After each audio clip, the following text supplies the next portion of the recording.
Hello guys, नमस्कार। कैसे आप सब? उम्मीद करता हूँ आप अच्छे होंगे।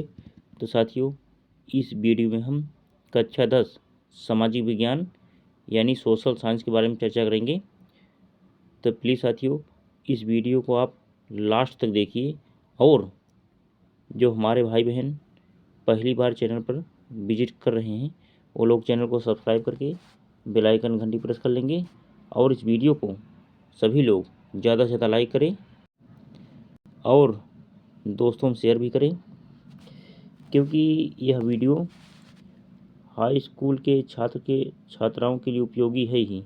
इसके अलावा जो कंपटीशन के छात्र हैं उनके लिए यह बहुत महत्वपूर्ण है, क्योंकि ज़्यादा से ज़्यादा प्रश्न इसी में से पूछे जा रहे हैं। आप मिला लीजिए, खुद आपको एहसास हो जाएगा। तो साथियों, आप जो है ध्यान लगा के हमारे साथ बने रहें। तो चलिए हम शुरू करते हैं। अध्याय 5, पाठ का नाम है मुद्रण, संस्कृति और आधुनिक दुनिया। इसमें क्या है कि शुरुआती छपी किताबें, प्रिंट टेक्नोलॉजी का विकास सबसे पहले चीन, जापान और कोरिया में हुआ। बहुत महत्वपूर्ण वाक्य लिखा गया है, आप इसका जो है अध्ययन कर लीजिए। कई बार एग्जाम में पूछा गया है कि किताबें पहले कहाँ छपी थी, तो देख सकते हैं पहले चीन, जापान, कोरिया में हुआ था इसका विकास, यानी प्रिंट टेक्नोलॉजी का विकास। ये कई बार एग्जाम में पूछा गया है। नेक्स्ट देखिए, चीन में 594 ईस्वी के बाद से ही लकड़ी के ब्लॉक पर स्याही लगाकर उससे कागज़। साथियों, बहुत मेहनत लगा है इसको तैयार करने में। आप लोग सपोर्ट करिए, लाइक करिए और इसका स्क्रीनशॉट भी लीजिए। चलिए हम नेक्स्ट पर प्रिंटिंग की जाती थी। उस जमाने में कागज़ पतले और झीरीदार होते थे। ऐसे कागज़ पर दोनों तरफ छपाई करना संभव नहीं था। कागज़ के दोनों सिरों को टाँके लगाकर फिर बाकी कागज़ को मोड़कर एकॉर्डियन बुक बनाई जाती थी। स्क्रीनशॉट ले लीजिए इसका।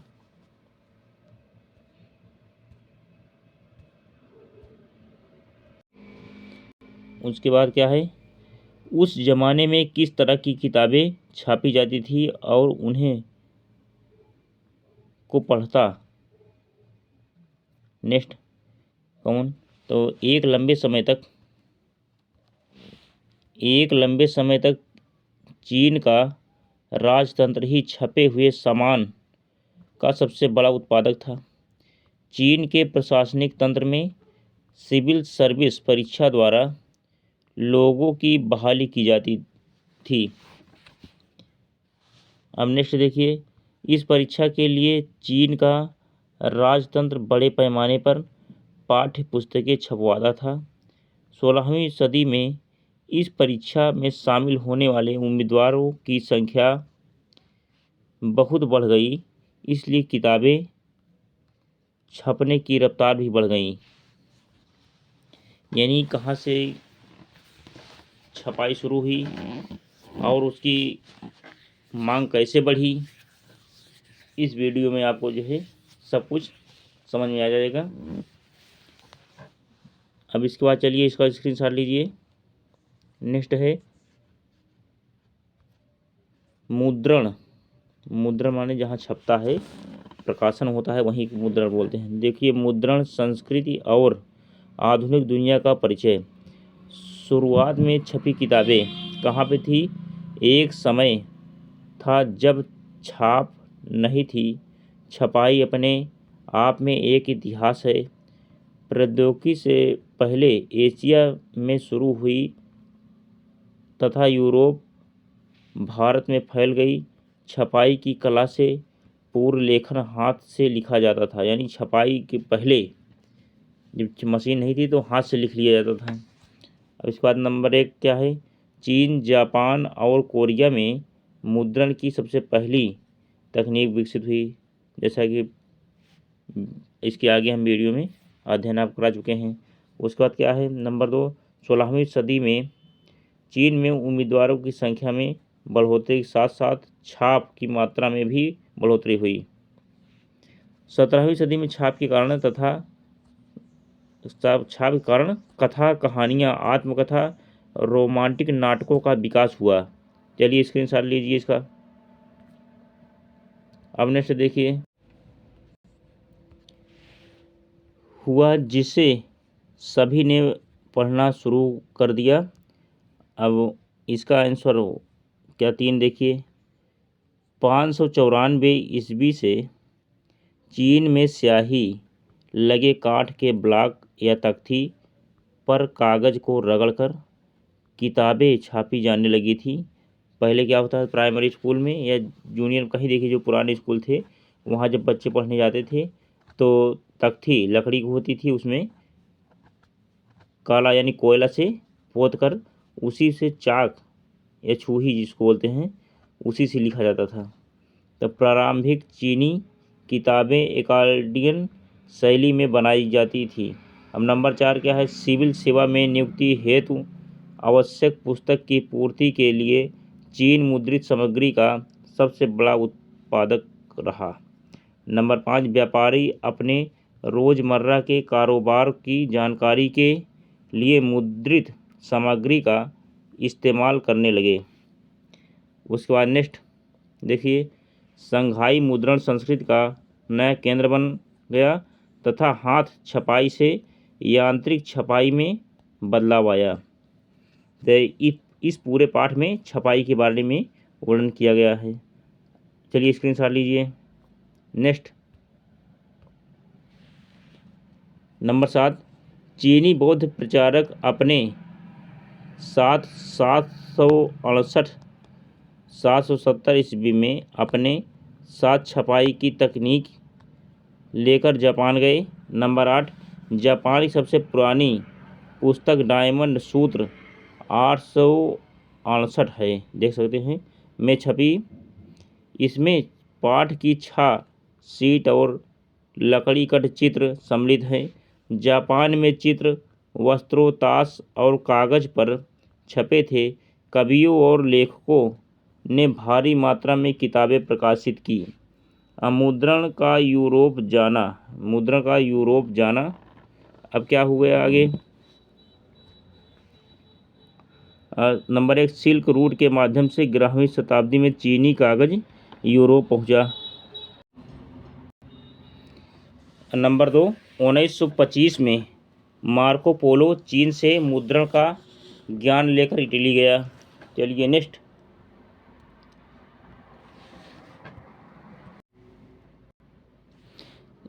किताबों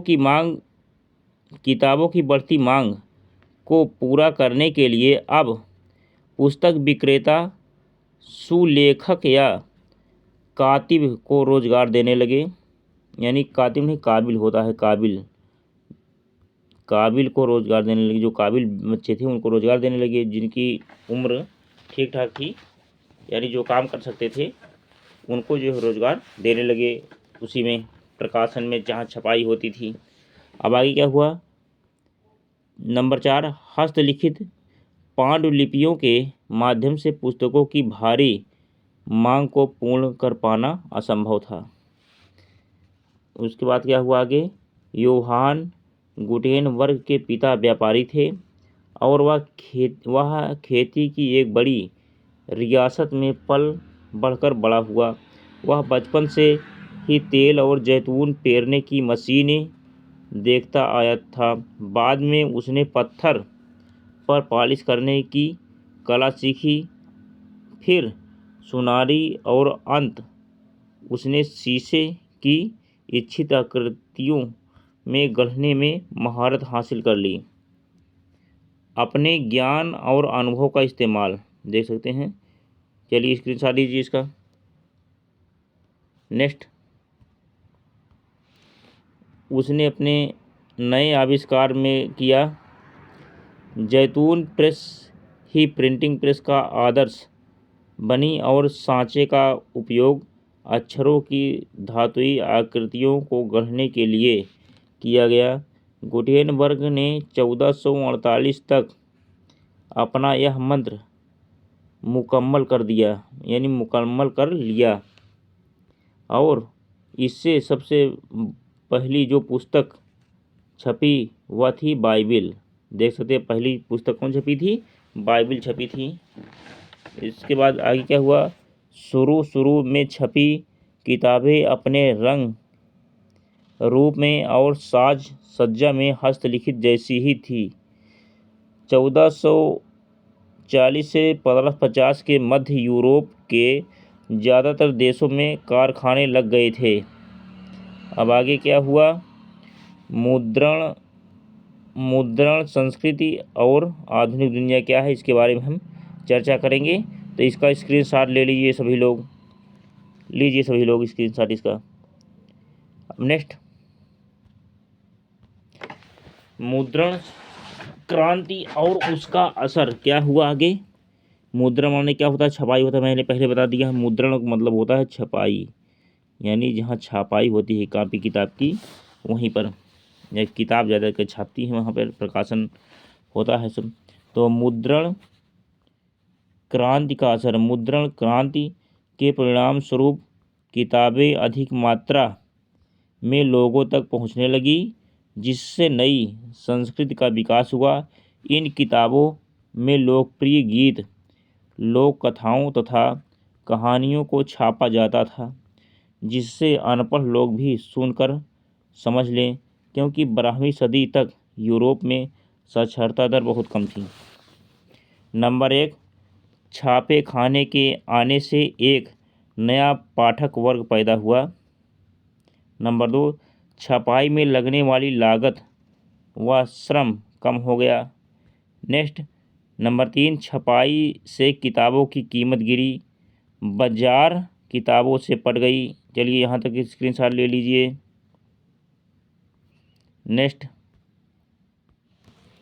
नंबर 4, बाजार किताबों से पट गई, पाठक वर्ग भी बृहत्तर होता गया।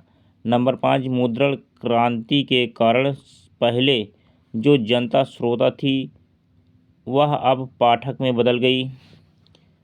नंबर 6, अब किताबें समाज के व्यापक तबकों तक पहुंच चुकी थी। आगे क्या है? धार्मिक विवाद एवं प्रिंट का डर। मुद्रण के आने से बहुत से बहसों और विवादों को अवसर मिलने लगे। लोग धर्म से संबंधित मान्यताओं पर सवाल उठाने लगे। रूढ़िवादी लोगों का मानना था कि इससे पुरानी व्यवस्था के लिए चुनौती खड़ी हो रही है। यानी अगर आज भी अगर गांव पे या कहीं भी आप अच्छा अगर काम करने निकलेंगे, उसमें आपकी टांग जो है खींचना चालू कर देंगे। वही उस समय हुआ था इनके साथ। और वही यदि आप अपने काम पे लगे रहे और वो काम करने में आप कामयाब हो गए, तो जो आपके टांग खींचने वाले हैं वही कहेंगे कि नहीं नहीं, अरे हम तो आपका समर्थन कर रहे थे, मैं तो पहले जानता था कि आप मेहनत के बल पर काम बना ले जाएंगे, आप अच्छे नंबर से पास, पढ़ाई करके अच्छे नंबर से पास हो जाएंगे, एग्ज़ाम में आपके अच्छे नंबर आ जाएंगे, मैं तो पहले ही जानता था। पहले टांग खींचेंगे। जब आप अपने लक्ष्य पे कायम रहेंगे तो वही फिर आएंगे आपके पास, कहें नहीं हम भी अंदर से सपोर्ट कर रहे थे, ये ज़रूर बोलेंगे। नहीं तो आप करके देख लीजिए, होता है ऐसा। चलिए नेक्स्ट, नंबर 1 क्या है? अधिकांश लोगों को यह भय था कि अगर मुद्रण पर नियंत्रण नहीं किया गया तो विद्रोही और अधार्मिक विचार पनपने लगेंगे। नंबर 2, धर्म सुधारक मार्टिन लूथर एक धर्म सुधारक थे।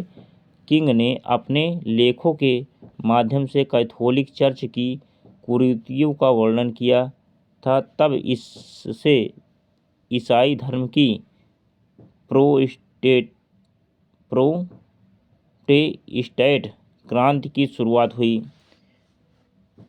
अब आगे नंबर 3, टेस्टामेंट के लूथर के तजुर्बे तजुर्बे है, तजुर्बे, तजुर्बे लिख लो, तजुर्बे,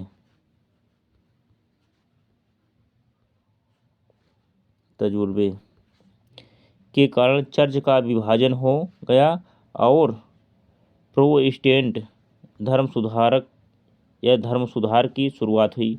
नंबर 4, धर्म विरोधियों को सुधारने हेतु रोमन चर्च ने, चले आगे, इंक्विजिशन आरंभ किया।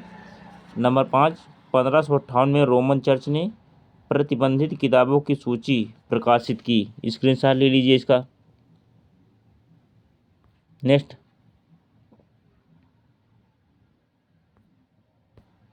चलिए थोड़ा और है, इसको हम देख लेते हैं। प्रकाशित की मुद्रण संस्कृति और आधुनिक दुनिया। अलग अलग संप्रदायों के चर्चों ने गांवों में स्कूल स्थापित किए और किसानों कारीगरों को शिक्षित करने लगे। नंबर 2, यूरोप में 19वीं शताब्दी तक शिक्षा केवल एक छोटे से वर्ग में ही सीमित थी। 18वीं शताब्दी यानी 18वीं सदी तक आते नेक्स्ट 18वीं सदी तक आते पूरे यूरोप में उच्च शिक्षा के 150 केंद्र स्थापित हो गए,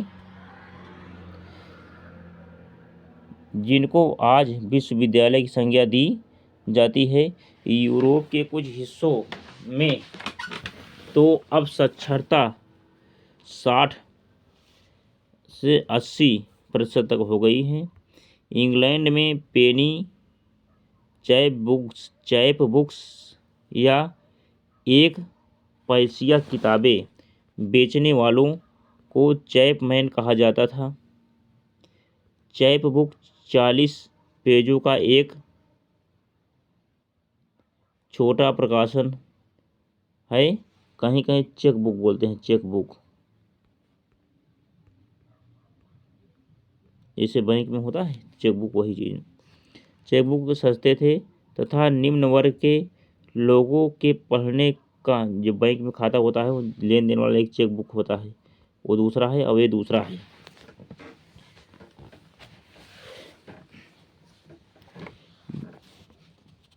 मुख्य साधन थे क्योंकि ये लोग महंगी किताबें नहीं खरीद सकते थे।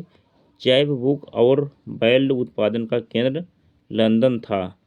नेक्स्ट देखिए, नंबर 3, फ्रांस में बिब्लियोथीक वॉल्यूम का चलन था, जो सस्ते कागज पर छपी और नीली। स्क्रीनशॉट लीजिए इसका।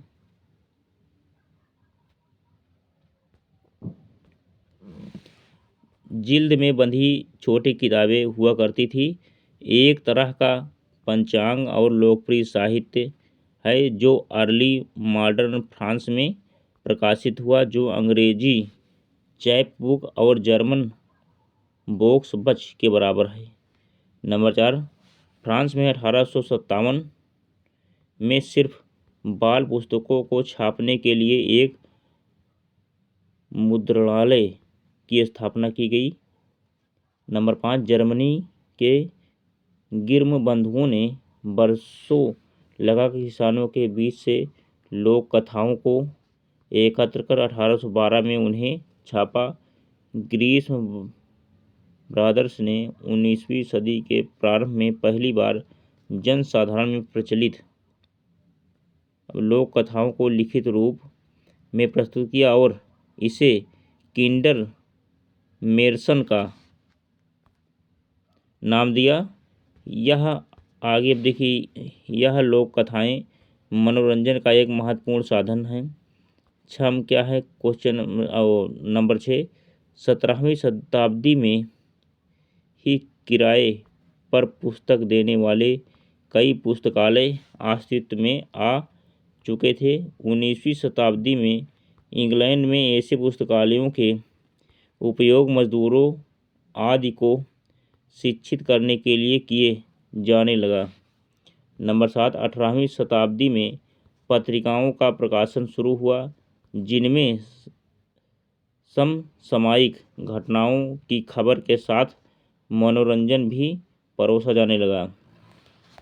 ये पुस्तकें आज भी आती हैं, जहाँ पे किताब बिकती है स्टेशन के पास वहीं ज़्यादा मिलते हैं सब चीज़। अब आगे क्या हुआ, टॉमस पेन, वॉल्टेयर और ज्या रूसो जैसे दार्शनिकों की किताबें भी भारी मात्रा में छपी व पढ़ी जाने लगी, जिससे विज्ञान, तर्क और आगे देखिए विवेकानंद, स्वामी विवेकानंद के लिए भी बहुत पुस्तक छपी हैं, यानी उन्हीं के जन्मदिन को ही क्या कहते हैं, युवा दिवस। तो आगे देखिए विवेकवाद, नेक्स्ट विवेकवाद के उनके विचार लोकप्रिय साहित्य में जगह पाने लगे। क्वेश्चन 9 नंबर पे क्या है, इंग्लैंड में 1920 के दशक में लोकप्रिय किताबें एक सस्ती श्रृंखला शीलिंग श्रृंखला के तहत छापी गई।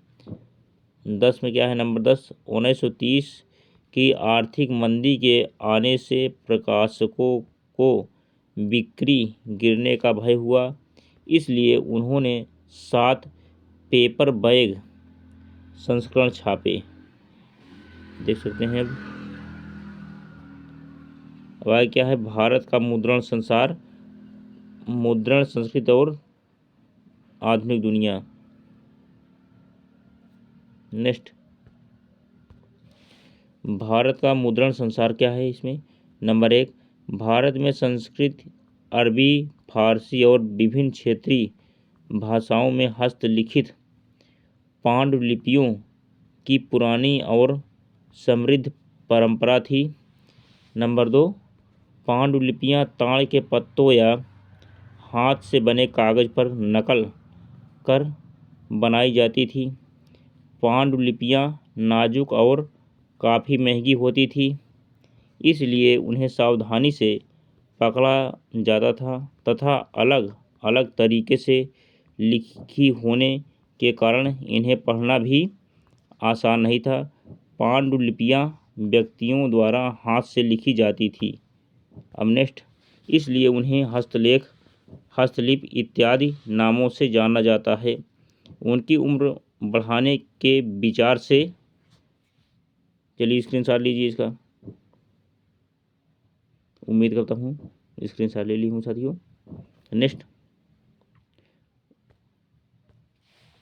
उन्हें जिल्द या तख्तियों में बांध दिया जाता था। नंबर 4, पूर्व औपनिवेशिक काल में बंगाल में ग्रामीण क्षेत्रों में प्राथमिक, बंगाल का मतलब यानी कोलकाता में पड़ता है बंगाल, पश्चिम बंगाल, अब प्राथमिक पाठशालाओं का बड़ा जाल था, इसलिए विद्यार्थी आमतौर पर किताबें नहीं पढ़ते थे। गुरु अपनी याददाश्त से किताबें सुनाते थे और विद्यार्थी उन्हें लिख लेते थे। इस तरह कई सारे लोग बिना कोई किताब पढ़े साक्षर बन जाते थे। यानी जो मास्टर साहब क्लास में बैठ करके बच्चों को ज्ञान देंगे, वह ज्ञान बच्चे सुन करके उस ज्ञान को एकत्र कर लेंगे और वो धीरे धीरे साक्षर बन जाया करते थे। पहले जब किताब नहीं थी, गुरुजी क्या करते थे, गुरुजी बोलते थे और बच्चे सुनते थे और सुनकर बच्चे को ज्ञान हो जाता था। अब आगे क्या हुआ, यानी जब किताब कापी और उसका लेखन सामग्री का अभाव था तब की बात हो रही है। मुद्रण संस्कृत का भारत आना, मुद्रण संस्कृत ने भारत के राष्ट्रवाद में भी महत्वपूर्ण भूमिका निभाई है।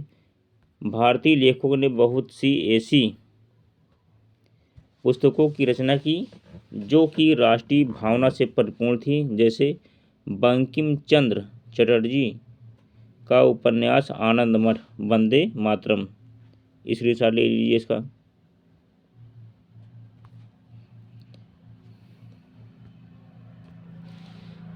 चटर्जी का उपन्यास आनंद मठ, वंदे मातरम गीत आदि नंबर 1, प्रिंटिंग प्रेस सबसे पहले कहाँ पे हुआ था? 16वीं शताब्दी में भारत के गोवा पुर्तगाली धर्म प्रचारक के साथ आया। यानी पुर्तगाली ने ही प्रिंटिंग प्रेस ज़्यादा जो है प्रचार प्रसार किया था यहाँ पर। नंबर 2, 1674 ईस्वी तक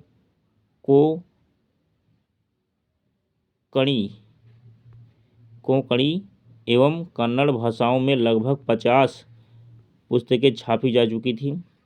नंबर 3, कैथोलिक पुजारियों ने 1579 में कोचीन में पहली तमिल किताब छापी और 1713 में उन्होंने ही पहली मलयालम पुस्तक छापी। नंबर 4,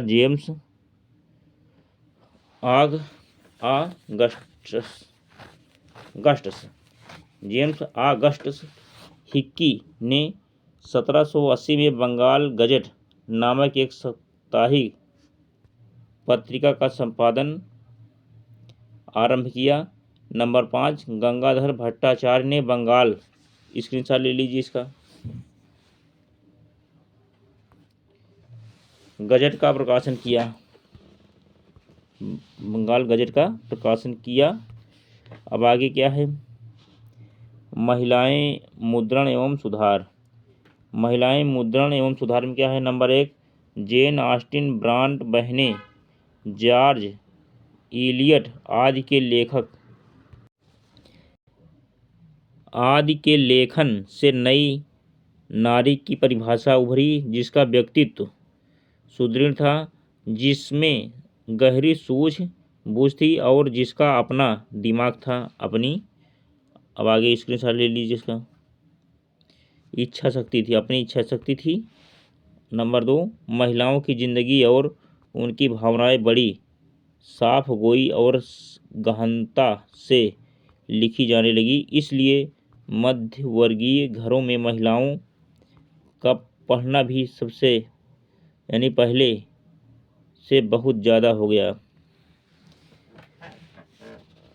नंबर 3, राजा राम मोहन राय ने नारी समाज के उत्थान के लिए अनेकों प्रयास किए। उनके प्रयास के द्वारा ही 1828 में सती प्रथा को रोकने का कानून बनाया गया। राजा राम मोहन राय बहुत बार पूछा गया एग्जाम में, 1828 इसको याद कर लेना है। सन सती प्रथा का विरोध हुआ था, उसको रोक दिया जाता था। अब इसके बाद तथा विधवा विवाह का समर्थन, यानी कानून बनाया गया तथा विधवा विवाह का समर्थन किया। 1821 में संवाद कौमुदी प्रकाशित किया और रूढ़िवादियों ने उनके विचारों से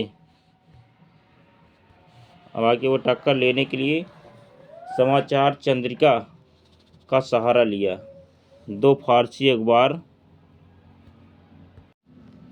चलिए इसके साथ ले लीजिए। अब देखिए अब क्या होता है। नंबर 4, 2 फारसी अखबार जाम ए जहां नामा और शमसुल, याद कर लेना। अखबार 1882 में प्रकाशित हुए।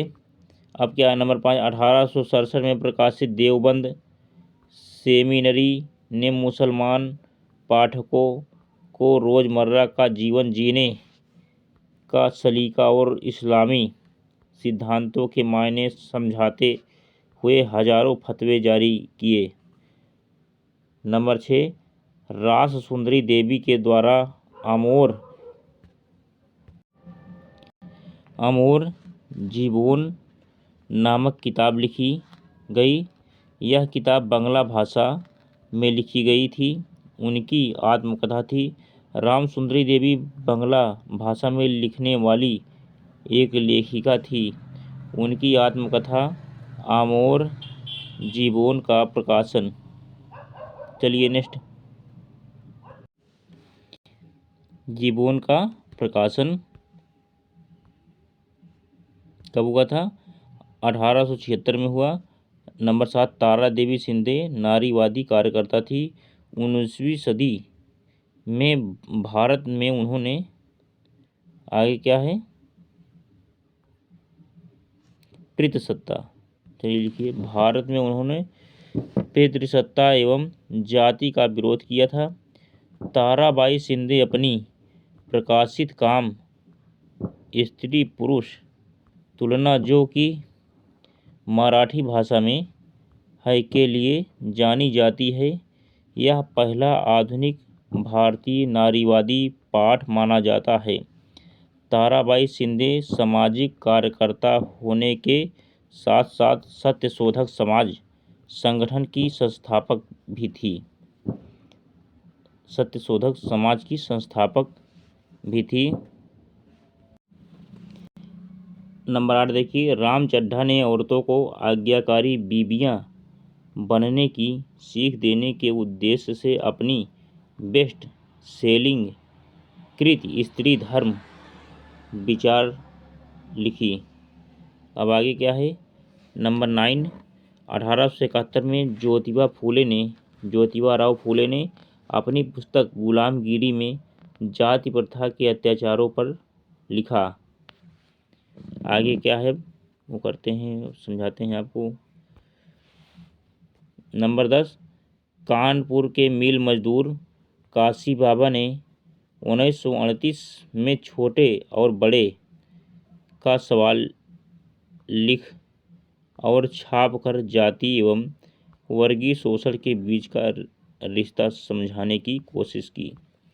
नंबर 11 क्या है, आयरिश प्रेस एक्ट की तर्ज पर 1878 में भारत में वर्नाक्यूलर प्रेस एक्ट लागू हुआ। 1878 में लागू हुआ था। नंबर 12, पंडित रमाबाई भारतीय महिलाओं के उत्थान की समर्थक थी। उन्होंने स्त्री शिक्षा, विधवा पुनर्विवाह एवं बाल विवाह जैसी प्रथाओं पर सवाल खड़े किए थे। चलिए अब नेक्स्ट स्क्रीनशॉट ले लीजिए इसका। अब आगे क्या है, कुछ प्रश्न है, निम्नलिखित के कारण दे। चलिए नेक्स्ट अब देखते हैं। ये प्रश्न है, उसके बाद इसका उत्तर नीचे दिया हुआ है, तो आपको कहीं और पढ़ने की जरूरत नहीं साथियों। अगर आप इतना पूरा अध्ययन कर लिए तो आपको कहीं और पढ़ने की जरूरत नहीं, और ज़्यादा से ज़्यादा क्वेश्चन इसी वीडियोस में मिलेंगे। अब आगे देखिए, नंबर 1, वुड ब्लॉक प्रिंट या तख्ती की छपाई यूरोप में 1295 के बाद आई। दूसरा प्रश्न है, मार्टिन लूथर मुद्रण के पक्ष में था और उसने इसकी खुलेआम प्रशंसा की। तीसरा क्या है, रोमन कैथोलिक चर्च ने 16वीं सदी के मध्य से प्रतिबंधित किताबों की सूची रखनी शुरू कर दी। नंबर 4, महात्मा गांधी ने कहा कि स्वराज की लड़ाई दरअसल अभिव्यक्ति, प्रेस और सामूहिकता के लिए लड़ाई है। अब आगे क्या है, उत्तर भी इसका क्या होगा, उत्तर है 1295 तक यूरोप में वुड ब्लॉक प्रिंट या तख्ती की छपाई न आने के निम्न कारण थे। चलिए अब नेक्स्ट, और आंसर अब दूसरा क्या होगा, 1295 ईस्वी में मार्को पोलो नामक एक महान खोजी यात्री चीन में काफ़ी साल बिताने के बाद इटली वापस लौटा। नंबर 3 आंसर में क्या है, वह चीन से वुड ब्लॉक काठ की तख्ती वाली छपाई की तकनीक का ज्ञान अपने साथ लेकर आया। नंबर 4 आंसर, उसके बाद इतालवी भी तख्ती की छपाई से किताबें निकालने लगे और फिर यह तकनीक बाकी यूरोप में फैल गई। नंबर 5, इस तरह यूरोप में वुड ब्लॉक प्रिंट या तख्ती की छपाई 1295 के बाद ही संभव हो पाई। चलिए स्क्रीनशॉट लीजिए इसका। अब हम देखिए क्या है, 1295 तक यूरोप के कुलीन वर्ग, पादरी, भिक्षु छपाई वाली पुस्तकों को धर्म विरुद्ध, अश्लील और सस्ती मानते। चलिए स्क्रीनशॉट ले लीजिए इसका। नेक्स्ट, मार्टिन लूथर मुद्रण के पक्ष में था और उसने इसकी खुलेआम प्रशंसा की। 16वीं सदी में रोमन कैथोलिक चर्च की कुरीतियों की आलोचना के करने के लिए धर्म सुधारक मार्टिन लूथर ने आंदोलन चलाया। 1517 ईस्वी में मार्टिन लूथर ने चर्च तथा मठों में फैले भ्रष्टाचार को दूर करने के उद्देश्य से 95 थीसेज की रचना की। इसकी एक प्रति विटेनबर्ग के गिरजाघर के दरवाजे पर टांगी गई। लूथर ने चर्च को शास्त्रार्थ के लिए चुनौती दी। लूथर की लोकप्रियता बढ़ने लगी, उसके लेख बड़ी संख्या में छपने लगे और लोग पढ़ने लगे। परिणाम स्वरूप चर्चा में विभाजन हो गया और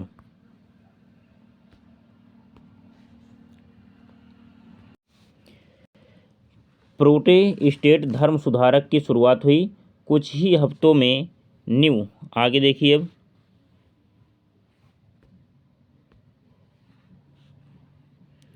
न्यू टेस्टामेंट के लूथर के अनुवाद की 5000 प्रतियां बिक गई और 3 महीने के अंदर दूसरा संस्करण निकालना पड़ा। लूथर ने मुद्रण की प्रशंसा करते हुए कहा कि मुद्रण ईश्वर की दी हुई महानतम देन है और सबसे बड़ा तोहफा है। छपाई ने नया बौद्धिक माहौल बनाया और इससे धर्म सुधार आंदोलन के नए विचारों के प्रसार में मदद मिली। नंबर 8, प्रिंट के कारण बाइबिल की नई व्याख्या लोगों तक पहुंची और लोग चर्च की शक्ति पर सवाल उठाने लगे। इसलिए रोमन कैथोलिक चर्च ने 16वीं सदी के मध्य से संबंधित किताबों की सूची, अब देखिए आगे नेक्स्ट, प्रतिबंधित किताबों की सूची रखनी शुरू कर दी। महात्मा गांधी ने कहा कि स्वराज की लड़ाई दरअसल अभिव्यक्ति, प्रेस और सामूहिकता के लिए लड़ाई है। आगे क्या हुआ? महात्मा गांधी ने स्वराज की लड़ाई को दरअसल अभिव्यक्ति, प्रेस और सामूहिकता के लिए लड़ाई कहा, क्योंकि ब्रिटिश भारत की सरकार इन 3 आज़ादियों को दबाने की कोशिश कर रही थी। लोगों की स्वतंत्र अभिव्यक्ति, पत्रिकाओं की वास्तविकता को व्यक्त करने की आज़ादी और सामूहिक जनमत को बल प्रयोग व मनमाने कानूनों द्वारा दबाया जा रहा था। अब नेक्स्ट, इसलिए गांधी ने इन 3 आज़ादियों के लिए संघर्ष को ही स्वराज की लड़ाई कहा। अब प्रश्न नंबर 2 में क्या है आगे? छोटी टिप्पणी में इनके बारे में बताइए। छोटी टिप्पणी बताना है। नंबर 1 क्या है? गुटेनबर्ग प्रेस क्या है? नंबर 2, छपी किताबों को लेकर इरेस्मस के विचार। नंबर 3, वर्नाक्यूलर या देसी प्रेस एक्ट ये क्या है, इसके बारे में। अब देखो आंसर इसका क्या हो जाएगा। नंबर 1, गुटेनबर्ग प्रेस क्या है? इसमें क्या है? योहान गुटेनबर्ग जर्मनी का निवासी था। वह बचपन से ही तेल और जैतून पेरने की मशीन देखता आया था। बाद में उसने हीरो और शीशा में पालिश करने। तेल क्या होता था कि पूरी तरह से चिकना होता था और वह पॉलिश करने में, छपाई करने में सब काम आ जाता। और क्या है? अब आगे चलो फिर से मैं, Gutenberg press, Johann Gutenberg Germany का निवासी था। वह बचपन से ही तेल और जैतून पेरने की मशीन देखता है। बाद में उसने हीरो तथा शीशा में पॉलिश करने की कला सीखी। अपने ज्ञान और अनुभव का प्रयोग उसने अपनी प्रिंटिंग प्रेस के निर्माण में किया। उसके द्वारा बनाई गई प्रेस विश्व की पहली प्रिंटिंग प्रेस थी। पूछा जाता है गुटेनबर्ग की जो है पहली प्रिंटिंग प्रेस के बारे में, गुटेनबर्ग का नाम आता है। आविष्कार 1448 में हुआ था। इससे पहले पुस्तकें हाथ से लिखी जाती थी, जैसा कि पहले बता चुका हूँ। गुटेनबर्ग की प्रेस पर सबसे पहले छापने वाली पुस्तक बाइबल थी। इस पुस्तक की 180 प्रतियां छपने में 3 वर्ष का समय लगा था। गुटेनबर्ग ने रोमन वर्णमाला के, चलिए आगे स्क्रीनशॉट लीजिए इसका,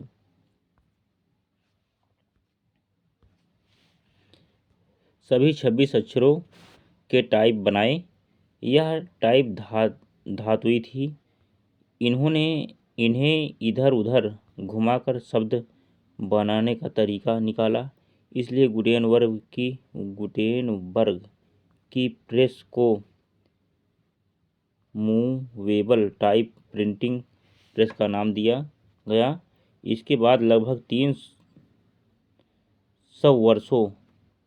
300 वर्षों तक छपाई की यही तकनीक प्रचलित रही। यानी 300 साल यही तकनीक जो है प्रचलित रही। 300 साल तक जैसे गुटेनबर्ग ने कर दिया था, 300 साल तक उसी तरह चलती रही। फिर आगे क्या हुआ? छपी किताबों को लेकर इरेस्मस के विचार क्या हुए? अब लातिन का विद्वान और कैथोलिक धर्म सुधारक इरेस्मस छपाई को लेकर बहुत आशंकित था। उसने अपनी पुस्तक एडेजेज में लिखा था कि पुस्तकें भिन्न भिन्नाती मक्खियों की तरह है। दुनिया का कौन सा कोना है जहां ये नहीं पहुंच जाती? हो सकता है कि स्क्रीनशॉट ले लीजिए साथियों। देख सकते हैं कि फोटो स्टेट जो होते हैं सब वही प्रिंटिंग प्रेस तो हैं, तभी पुराना चीज़ बना था जो आज तक चल रहा है। इसके बाद फिर आगे क्या हुआ?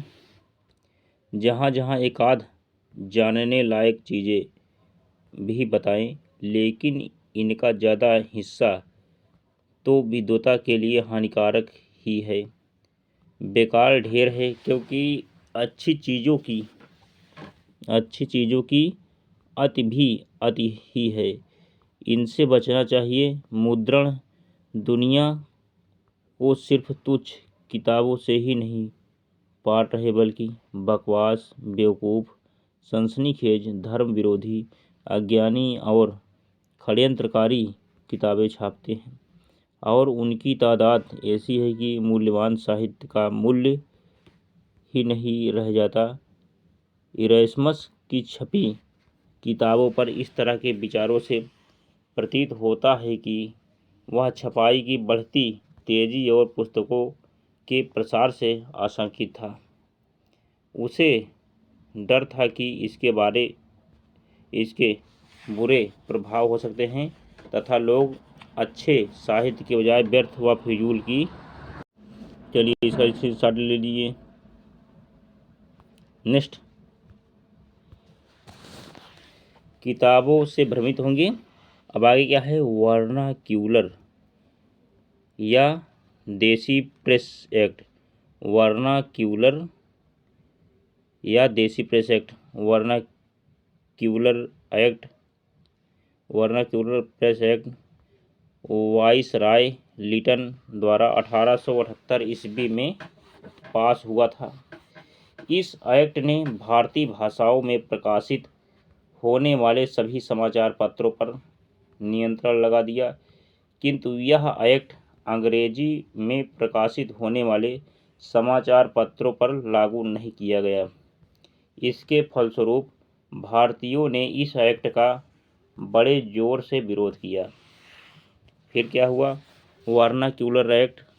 वर्नाक्यूलर प्रेस एक्ट तत्कालीन लोकप्रिय एवं महत्वपूर्ण राष्ट्रवादी समाचार पत्र सोम प्रकाश को लक्ष्य बनाकर लाया गया था।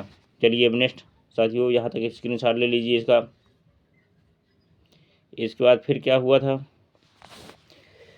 दूसरे शब्दों में यह अधिनियम मात्र सोम प्रकाश पर लागू हो सका।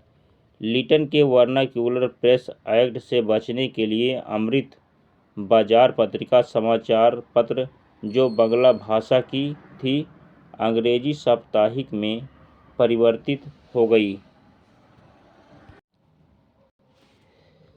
नेक्स्ट नंबर, सोम प्रकाश भारत मिहिर ढाका प्रकाश और सहचर आदि समाचार पत्रों के खिलाफ भी मुकदमे चलाए गए।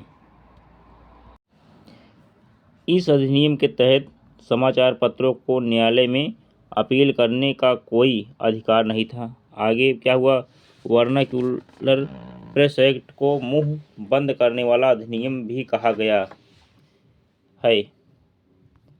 अब नेक्स्ट देखिए, इस घृणित अधिनियम को लॉर्ड रिपन ने 1882 ईस्वी में रद्द कर दिया। अब क्वेश्चन नंबर 3 में देखिए क्या क्या पढ़ना है आपको। 19वीं सदी में भारत में मुद्रण संस्कृत के प्रसार का इनके लिए क्या मतलब था, ये क्या प्रभाव था। अब पहला इसमें क्या आपको महिलाएं, दूसरा गरीब जनता, तीसरा सुधारक। अब इसका आंसर क्या होगा, पहला महिलाएं क्या हैं। नंबर 2, 19वीं शताब्दी यानी 19वीं सदी में भारत में मुद्रण संस्कृत के प्रसार ने महिलाओं में साक्षरता को बढ़ावा दिया। महिलाओं की जिंदगी और भावनाओं पर गहनता से स्क्रीनशॉट लीजिए, इसका लिखा जाने लगा। इससे महिलाओं का पढ़ना भी बहुत ज़्यादा हो गया। अब आगे फिर चलिए नंबर वाइज पढ़ते रहिए मिला करके। अब इसके बाद उदारवादी पिता और पति अपने यहाँ औरतों को घर पर पढ़ाने लगे और 19वीं सदी के मध्य में जब बड़े छोटे शहरों में स्कूल बने तो उन्हें स्कूल भेजने लगे। कई पत्रिकाओं ने लेखिकाओं को जगह दी और उन्होंने नारी शिक्षा की ज़रूरत को बार बार रेखांकित किया। नंबर 6, इन पत्रिकाओं में पाठ्यक्रम भी छपता था और पाठ्य सामग्री भी, जिसका इस्तेमाल घर बैठे स्कूली शिक्षा के लिए किया जा सकता था। अब आगे स्क्रीनशॉट लीजिए इसका।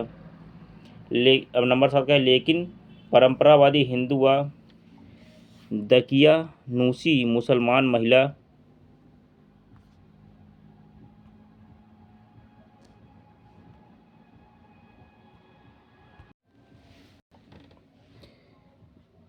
शिक्षा के विरोधी थे तथा इस पर प्रतिबंध लगाते थे। नंबर 8, फिर भी बहुत सी महिलाओं ने इन विरोधों व पाबंदियों के बावजूद पढ़ना लिखना सीखा। नंबर 9, पूर्वी बंगाल में 19वीं सदी के प्रारंभ में कट्टर रूढ़िवादी परिवार में ब्याही कन्या रास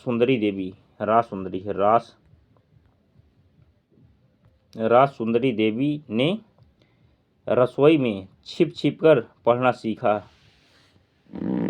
आज की स्थिति, कुछ बच्चे तो बहुत अच्छे हैं और कुछ जो बहाने कर ले जाते हैं तो वो जो है नहीं पढ़ पाते, और जो बहाने नहीं करते लगातार पढ़ाई का वो बहुत तेज़ हो जाते हैं, वो पढ़ लेते हैं। तो वही चीज़ देखो, रास सुंदरी देवी ने क्या रसोई में छिप छिप के पढ़ना लिखना सीख लिया था। आपके साथ उदाहरण भी है, देख सकते हैं। बाद में चलकर उन्होंने अमार जीवन नामक आत्मकथा लिखी। देखिए, रसोई में पढ़ करके बाद में जो है आत्मकथा लिख डाली। यह बांग्ला भाषा में प्रकाशित पहली संपूर्ण आत्मकथा थी। नंबर 11 क्या है, कैलाश वासिनी देवी ने महिलाओं के अनुभवों पर लिखना शुरू किया। नंबर 12,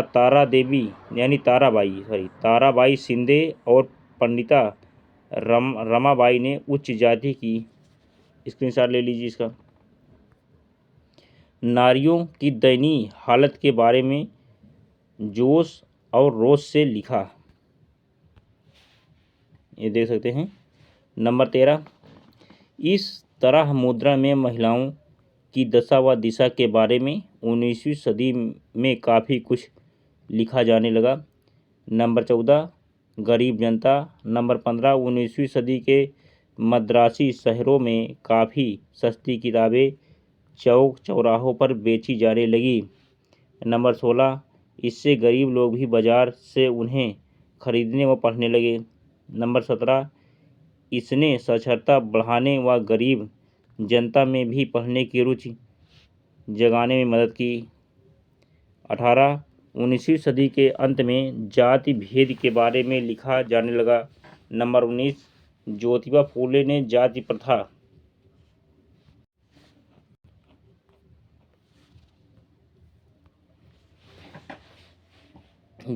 के अत्याचारों पर लिखा।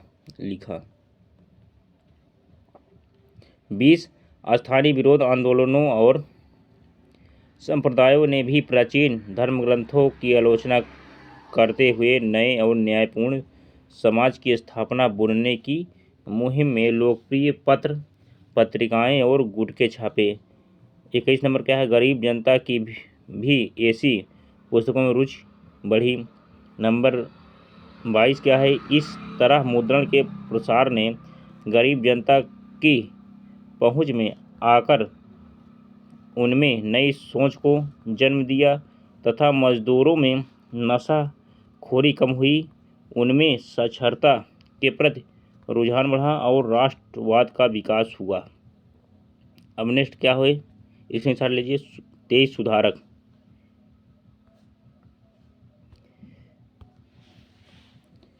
19वीं सदी के आखिर से जाति भेद के बारे में तरह तरह की पुस्तिकाओं और निबंधों में लिखा जाने लगा था।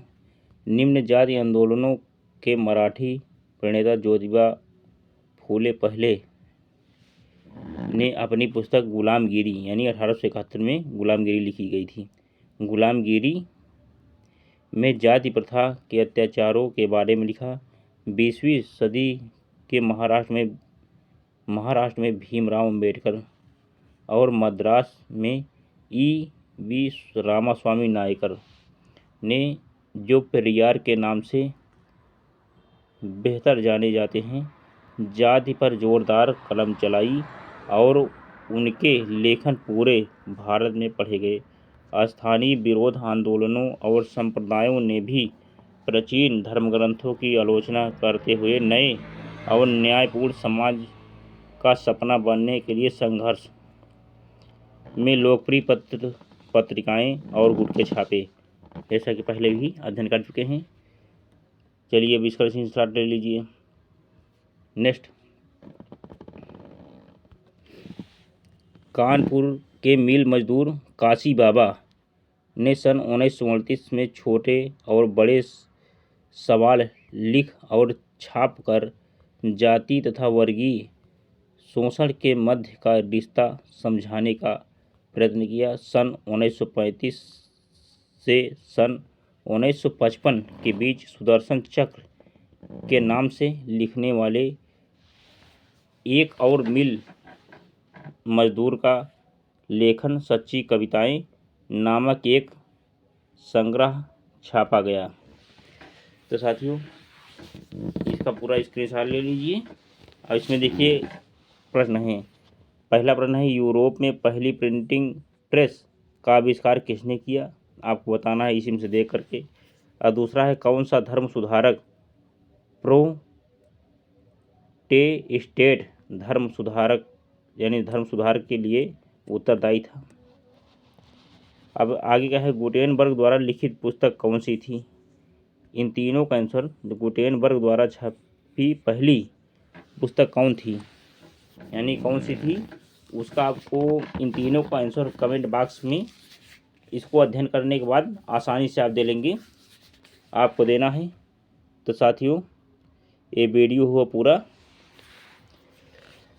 और साथियों, आप इस पर कमेंट करिए, लाइक करिए, क्योंकि आपको बेचारा भीड़ में नहीं फंसना है कि हाँ वो करें हम बाद में करेंगे, नहीं। यानी एग्ज़ाम में आपको अच्छे नंबर से पास होना है तो आप संकल्प इसलिए लेना है क्योंकि आपको अच्छे नंबर से पास होना है और पढ़ाई करना है। अब इसको अगर 1-2 बार देख लिए तो आपको वैसे आपके दिमाग में बैठ जाएगा, क्योंकि बहुत सिंपल नोट्स मैंने तैयार किया हूँ, आप पूरा समझ जाएंगे। इससे बाहर एग्ज़ाम में आएगा भी नहीं, सब इसी के अंतर्गत आएगा। तो आपको अध्ययन करना आवश्यक है। और इस पर आप लाइक करिए, कमेंट करिए, अपनी राय भी व्यक्त करिए और हमें आपके कमेंट का इंतज़ार रहेगा। जय हिंद, जय भारत, वंदे मातरम।